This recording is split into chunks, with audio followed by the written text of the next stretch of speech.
So one of the most important things you want to consider when you're building your portfolio is your personal risk tolerance. And I want to highlight personal here because my risk tolerance will never be the same as your risk tolerance.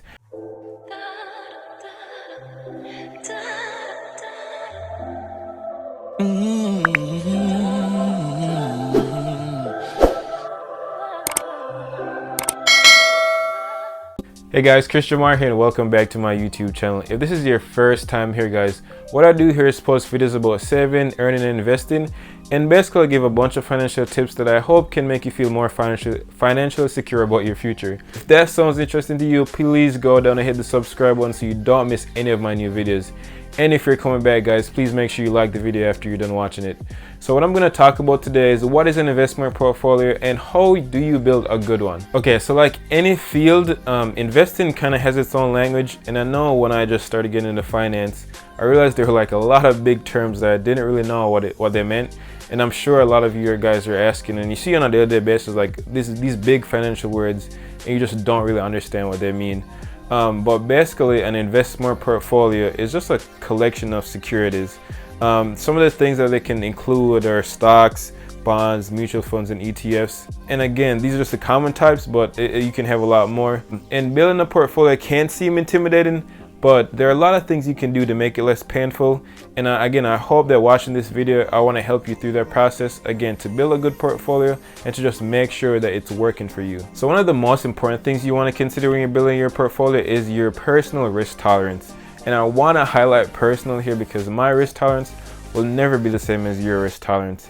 And your risk tolerance is basically your ability to withstand investment losses in exchange for like future higher returns in the market and as the market fluctuates.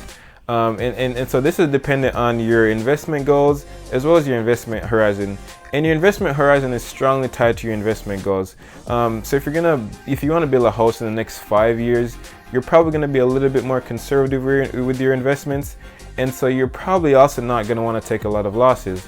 But if you're investing for retirement, which is probably going to be like 10, 15, 20 years out, then you can be a lot more aggressive with your approach and you have more time to withstand some losses because you're probably going to make it up over time. So as you're getting ready to build your investment portfolio guys, or if you already have an investment portfolio, check in with your goals, check in with your horizon, and really understand what your risk profile is. And that's the best way, or one of the most important things you can do to make sure your portfolio is going to work for you and it satisfies your needs. Okay, so once you understand your risk profile, you're ready to build your portfolio. And one of the first things you want to do, you want to decide how much help you want. So if building your portfolio from scratch sounds like a chore, or you just think it's too much of a hassle, then doing it by yourself is probably not for you. And you probably want to look into like a robo-advisor, which is a great alternative. And it's also like pretty inexpensive.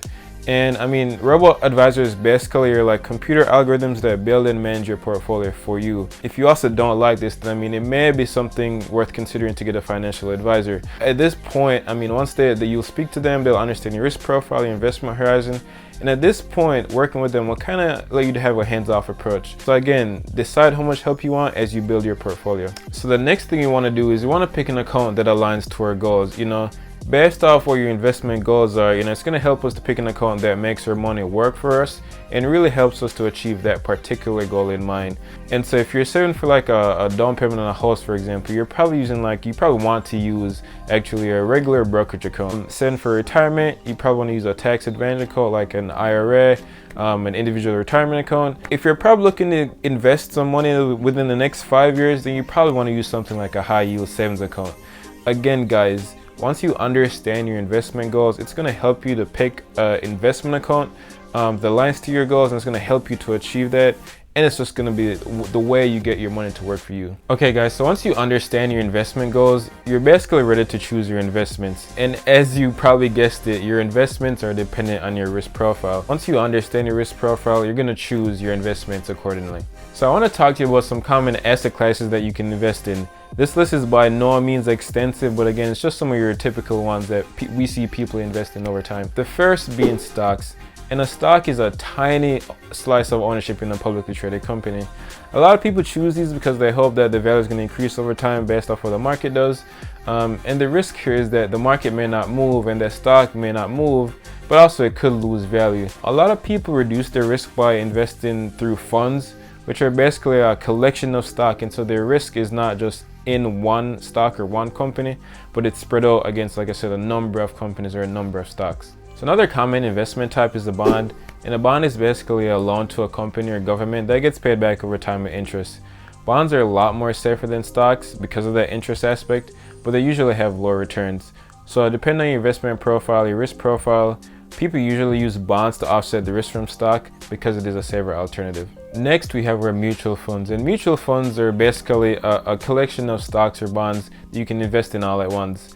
And the general advantage here is that they're way less riskier than an individual stock because you have that variety. And mutual funds tend to be like actively managed by like a portfolio manager. And what a portfolio manager does is basically kind of chooses what's in the basket, and that can be dependent on like its performance and a bunch of different factors. The only drawback here about actively managed fund is it typically doesn't, or not always, performs better than like a passive managed funds, like an index fund, for example. And that's what we're going to talk about next. Okay, so index funds and ETFs, and what they basically do, they track the market performance of like an overall index, for example like the S&P 500. And again, like I mentioned, since these are passive funds, the advantage here is that they have lower fees because that management aspect is not involved. And I know you may be wondering, like, what is the difference between an index fund and an ETF? So the main difference, and these are pretty similar, but the main difference is that an ETF can be traded throughout the day like an individual stock, but an index fund can only be traded at the end of the day at a set price. And so now you know what you want to invest in. I mean, you could want to invest in stocks and bonds, funds and bonds, whatever it may be. But you need to decide how you split up your portfolio. And how you decide to split your portfolio up is called your asset allocation. Now, I know there are a lot of sites and a lot of things that kind of have recommendations about how to go about allocating your assets or allocating your portfolio. But since this is my channel, I want to tell you how I went about choosing my portfolio allocation. I follow a blog called The Millennial Workshop, and it's basically like a guide to investing for retirement. And on their blog, they have a table which I think is originally sourced from a book written by Larry Swedroe. I believe that's his name. And it's basically showing you how to invest based off your investment timeline. I'm going to insert the table right here. And as you can see, you know, depending on what your investment timeline is, you can see how much you should allocate to equities. The tricky thing about investing this way, you know, it's basically saying is that if you're anyone under 40, your portfolio should be 100% equities. You probably don't want to do this because, you know, if you look back at 2008, if the market really tanks, you're probably going to wipe out a lot of your investment. And I don't think a lot of people have the risk tolerance for this. So what he does is he uses a second table, going to insert it right here again, that's more dependent on your risk profile or risk tolerance. And so I kind of use both of these tables in tandem. I think I relied a little bit more heavily on the risk tolerance profile, or the risk profile table, sorry. And so I kind of decided how much I was willing to lose over time, and I kind of picked my portfolio that way. I think in the end, I end up going with about 80 to 85% equities and going about 15 to 20% fixed income. So you can use these in tandem, or you can just use the risk profile. But again, it's going to come down to your level of comfort. And so another thing that I did is, you know, once I was, you know, I thought that I wanted like an 80% or 85% equity portfolio and about 15 to 20% fixed income, I used a tool. It's a portfolio visualizer. And then I back tested the performance of my portfolio. And what back testing is, it sees how your portfolio would perform using historical data. I'm gonna just insert it right here so you can see, you know, my profile is aggressive because I probably don't want to use my money until like the next 20-25 years. So I have an aggressive portfolio, 85% equity, 15% fixed income. Here's what backtesting that portfolio would look like. Okay guys, so what I want to do here is show you how, if you chose an aggressive portfolio allocation, here's how it would perform. You can come in here and mess around and pick different types of allocations, but I'm only going to do one for you today. And again, I'm gonna pick the aggressive allocation. So like I mentioned, if I'm an aggressive investor, I'm probably doing 80 to 85% stocks and about 15% in my bonds. And so when you come to the portfolio visualizer, it prompts you to pick specific inputs. So my time period, I'm gonna do year to year. My start year, I'm gonna do 2000. My end year, I'm gonna do 2021, which gives me about like a 20-year investment horizon. Include year to day, I usually say there's no, which is probably just saying, okay, the first half or the first few months of 2021, doesn't really matter. I'm gonna pick my investment amount, or the initial amount, as like 10 grand. Cash flows, I wanna say I'm gonna contribute a fixed amount monthly. So let's do a fixed amount.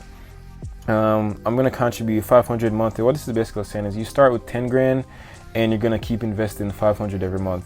If you can't afford that, you can come in here, change these inputs, and you'll see how your portfolio does, or how it would do. Correcting myself, sorry. I want to adjust for inflation, so I'm gonna say yes. I want to contribute my $500 monthly, so that's my frequency. I also want to rebalance monthly. Again, you can change that if you want to do no rebalancing,